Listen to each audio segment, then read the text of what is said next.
विषय है। पूजा ही विप्र सकल गुणहीना। ब्राह्मण के अंदर चाहे कोई भी गुण ना हो, उसकी पूजा करो। शूद्र न पूजा ही वेद प्रवीणा। शूद्र अगर वेद भी पढ़ा हो तो उसकी पूजा नहीं करिए। अब इस पर लड़ाई झगड़े चल रहे हैं, क्योंकि देखने में तो ये किसका लिखा हुआ है? तुलसीदास जी का लिखा हुआ। जो प्राणी मात्र में भगवान देखते थे, वो ऐसा अन्यायपूर्ण बात क्यों लिखी है? तो उसका सही मीनिंग खोजना चाहिए।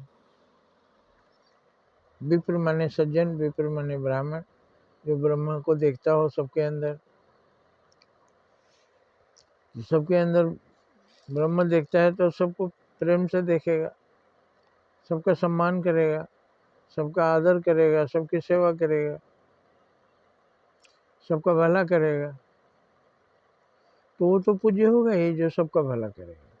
अब वहाँ जाति को ले गए कि ब्राह्मण के पास अगर कोई गुण नहीं हो तब भी उसकी पूजा होगी। ब्राह्मण माने कहने का आशय उनका सज्जन।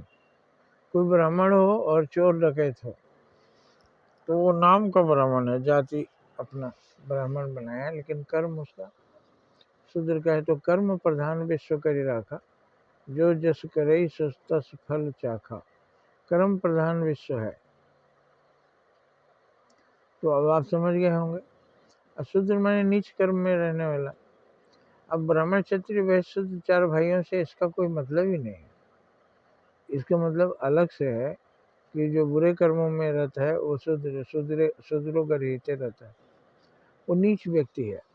अब वो चार ब्राह्मण क्षत्रिय वैश्य शूद्र चार भाइयों में कोई नीच ऊंच नहीं है, सभी ऊंचे ही हैं, सभी मनु की संतान है। तो जो नीच कर्म में रत है वो चाहे वेद पढ़ा हो तो भी उसकी पूजा नहीं होगी। क्यों नहीं होगी? अब जब वो वेद पढ़ाई होता तो अर्थ समझा होता, लोगों का भला करता।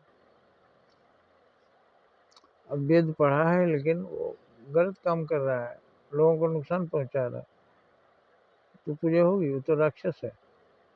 राक्षस की पूजा कहीं नहीं होती, बुरे आदमियों की पूजा नहीं होती।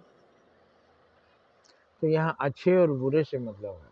अच्छा व्यक्ति चाहे पढ़ा हो चाहे ना हो, सज्जन व्यक्ति चाहे पढ़ा हो चाहे ना हो, परोपकारी व्यक्ति चाहे पढ़ा हो चाहे ना हो, हर हाल में उसका आदर होगा। और जो शूद्र है, नीच कर्म में लगा हुआ है, नीच आदमी है, चाहे जितना पढ़ा हो, नीच कर्म कर रहे हो, कौन तुम्हारी पूजा करेगा? लोगों को गालियां दे रहे हो, लोगों को नुकसान पहुंचा रहे हो, लोगों को तकलीफें दे रहे हो। तो आशा आप समझ गए होंगे। इसको जातिवाद के आधार पर युद्ध नहीं करना चाहिए। जातिवाद से इसका कोई मतलब ही नहीं है। और अगर जातिवाद का मतलब है तो यही एक अच्छा जाति होता है, एक बुरा जाति। एक अच्छा व्यक्ति होता है, एक बुरा व्यक्ति। अच्छे व्यक्ति की पूजा होगी, पढ़ा हो चाहे ना हो। अब अच्छा व्यक्ति मतलब अच्छा व्यक्ति कौन है? जो अच्छा कर्म करता है। बुरा व्यक्ति वो है जो बुरे कर्म करता है।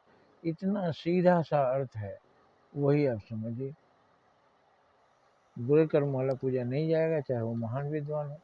अच्छे कर्म वाला पूजा जाएगा, चाहे वो कम ही विद्वान हो। क्योंकि विद्या इसीलिए है कि विद्या से आप लोगों का भला कीजिए। उसके पास विद्या है, भला किसी का करता नहीं, वो तो रावण है। रावण के पास विद्या थी, सीधा उदाहरण समझ लीजिए।